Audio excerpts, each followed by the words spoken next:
আমরা যেরকম লেখাপড়া করছি তারাও এরকম লেখাপড়া করছে।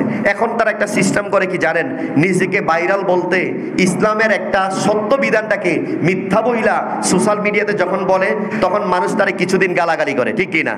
এরপর একটু ভাইরাল হইয়া এরপরে অনেক বড় বক্তা হয়ে যায়। এবার মানুষগুলি তারা ডাকে, শুধু দাওয়াত দেয়, ভাইরাল বক্তা, ঠিক কিনা? আপনারা জানবেন, হুজুর জানে, মাজহারি নামে একটা বক্তা আছে। সে মানে অ্যাব নরমালের মতো কথা বলে। সে সারা বাংলাদেশে সে কান্নাকাটি করে বলে যে আজকে আমার প্রোগ্রাম ঢাকা, কালকে ইন্ডিয়া, কালকে অমুক। 10 মিনিট এভাবে কথাগুলি বলছে, বলার পরে সে ভাইরাল। এখন ওনাকে মাহফিলের মধ্যে মানুষ মজা করার জন্য, মানুষ হাস্যকর হিসাবে তাকে মাহফিলে দাওয়াত দেয়, নাউজুবিল্লাহ কর। তার হাদিয়া কত, বাজেট কত জানেন? 50। কত? 50 লাগে। এও সিরিয়াল পাওয়া যায় না। হাতে সোশ্যাল মিডিয়াতে এসে কয় আমি তো কুমিল্লা এখন দাওয়াত রাখার মতো সময় নাই, সিলেটে দাওয়াত রাখার মতো সময় নাই, উত্তরবঙ্গ সময় দিয়ে তো কুলায় না, এবং রংপুর, দিনাজপুর ওদিকে সময় দিয়ে কুলায় না, কখন কুমিল্লাতে আলোচনা করবে? আচ্ছা বলেন, আমরা যদি পাগল না হইতাম তাইলে কি এই সমস্ত মানুষদেরকে দাওয়াত দিতাম? কন ওয়াজে মাহফিলে ভাইরাল বক্তা খোঁজে, কয় মাহফিলটা জমতো না, এটা পাগলা বক্তা দাওয়াত দেন, যাতে বালা কইরা পাগলের মতো জিকির করতে পারবো, হেরে দাওয়াত দিব। যে সোশ্যাল মিডিয়াতে ইসলামের বিরোধিতা করে যে ভাইরাল হয়েছে তাকে দাওয়াত দেয়। কিছুদিন আগে দেখলাম আবু তোহা আদনান, হ্যাঁ, বিয়ে আরেকটা করার পরে হ্যাঁ এক স্ত্রী নাকি হ্যাঁ গুম করে লাইছে, শুনছেন না আপনারা? এখন আবু তোহা আদনান বড় ভাইরাল বক্তা। সে ওই দিন দেখলাম রাজাপাড়ার, গত বছর রাজাপাড়ার এক জায়গায় মাহফিলে আসছে, দুনিয়ার যুবক যুবতী পাগল এই ছেলের জন্য। হ্যাঁ, শুধু কি করে জানেন? কোরআন হাদিসের কোনো আলোচনা নাই, কয়েকটা মুষ্টিময় বাহ্যিক কিছু কথা বলবে। যুবকরা পাগল। এখন যুবকদেরকে বলতে চাই, আপনারা তো পাগল, কিন্তু পাগলের লগে কি পাগল হইলেন? সে আল্লাহর হাবিব সাল্লাল্লাহু আলাইহি ওয়াসাল্লাম কি সম্মান করছে, কিভাবে বলছে, কিভাবে আদব নিয়ে কথা বলছে, এটা তো আপনি কোনোদিন ঘাটেন নাই। কোন মাদ্রাসায় পড়ে মুক্তি দাবি করে, এটা তো কোনোদিন চিন্তা করেন নাই। ভাইরাল হয়ে যাওয়ার কারণে এখন সবাই তার পিছে পিছে ঘুরে। ফেসবুক পোস্টে এতদিন দেখতেছি শুধু কেবল আহমদুল্লাহ নাকি সত্য কথা বলছে, সত্য কথা বলছে।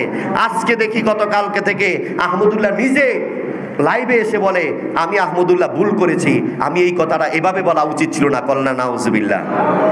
আপনাকে কে বলেছে আল্লাহর হাবিব সাল্লাল্লাহু আলাইহি ওয়াসাল্লাম গোটা জিন্দেগীর 40 বছর নিয়ে কথা বলতে? আল্লাহ তো বলেন, আল্লাহ বলেন হাদিসে কুদসিতে আসছে, লাউলা কালামা খলাকতুল আফলাক, হে হাবিব যদি আপনি না আসতেন আমি আল্লাহ রাব্বুল আলামিন গোটা আকাশ জগৎ আমার সৃষ্টির কোন একটা সৃষ্টি তৈরি করতাম না। কন্যা সুবহানাল্লাহ। এটা কি আমার কথা, আপনার কথা, কোন মুহাদ্দিসের কথা, কোন মুফতির কথা? শাহ ওয়ালিউল্লাহ মুহাদ্দিস দেহলভী রাহমাতুল্লাহ আলাইহি উনি বলেন, সামিউল আউলিয়া আল্লাহ নামক একজন কিতাবের মধ্যে 62 পৃষ্ঠা উল্লেখ করেছেন, নূরে মুহাম্মদী সাল্লাল্লাহু আলাইহি ওয়াসাল্লাম আল্লাহর সৃষ্টির প্রথম সৃষ্টি। সুবহানাল্লাহ। এই কথাগুলি তারা পড়ছে, পড়ার পরেও কয়েকটা কোশ্চেন বাক করে বের করে বৈশা বৈশা বের করার পরে এগুলো মানুষের মধ্যে ছাড়ে, চাইরা যুবকের মধ্যে একটা হাহাকার লাগায়। গতকালকে দেখলাম অনেক যুবক ছেলেরা ফেসবুক পোস্ট করে আহমদুল্লাহ সেরা, আহমদুল্লাহ সেরা। আজকে তাদেরকে লাহন্য জ্বালাই, তোমরা তো যুবক ছেলে, তোমরা কিভাবে আলেম সমাজের মধ্যে কটাক্ষ করে কথা বলো? কারণ একজন আলেমের সাথে তর্ক করতে হলে আরেকজন আলেম লাগে, ঠিক কিনা? একজন কিতাব বোঝার মানুষের সাথে আরেকজন কিতাব বোঝার মানুষ লাগে। এখন যদি মনে করেন মুহাদ্দিস হুজুর আমাদেরকে পড়ায়, আমি ওনার ছাত্র, ওনার সাথে কিতাব শিখতে পারবো, কিতাব তো বুঝতে পারবো, কারণ বুঝার ক্ষমতা আছে। যে হুজুর আপনি কিতাবটা লেখছেন এটা ভুল লেখছেন, ওনার মুহাদ্দিসের জায়গার মধ্যে ওনার থেকে আরেকজন শ্রেষ্ঠ মুহাদ্দিস যদি আনতে পারি, ওনার সাথে বসানো সম্ভব। এখন যুবকেরা আহমদুল্লাহর বিভিন্ন টিকটকের মধ্যে 2-4টা কথা ছোট্ট দেখে নামাজের ব্যাপারে কথা বলে, ওযুর ব্যাপারে কথা বলে, ফরজের কয়েকটা শর্ট ফিল্ম তৈরি করে নেটে ছাড়ার কারণে এখন ভাইরাল। এই ভাইরাল ব্যক্তিরা যখন বলল আল্লাহর হাবিব সাল্লাল্লাহু আলাইহি ওয়াসাল্লামের 40 বছরের জিন্দেগীর কোনো একটা বিধান, কোনো একটা হুকুম মানা যাবে না, ওই যুবকগুলি বাইনা নিছে। নাউজুবিল্লাহ। এই যুবকগুলি যদি কিয়ামত পর্যন্ত সিজদা দিয়ে পড়ে থাকে, খোদার কসম যদি তারা তওবা না করে, যদি তারা তওবার মতন তওবা না করতে পারে, কোনোদিন তারা আল্লাহর হাবিবের উম্মত বলে দাবি করতে পারবে? দাবি করবে, কিন্তু আল্লাহর হাবিব সাল্লাল্লাহু আলাইহি ওয়াসাল্লাম ওই দিন, যেদিন কেউ সুপারিশদাতা থাকবে না, ওই দিন বলবে আমার আগমনটা ছিল ঈদে মিলাদুন নবী। কন্যা সুবহানাল্লাহ।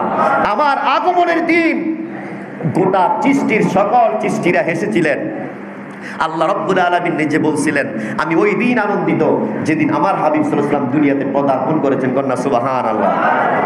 ওই দিনের 40 বছর তোমরা মানতে রাজি না।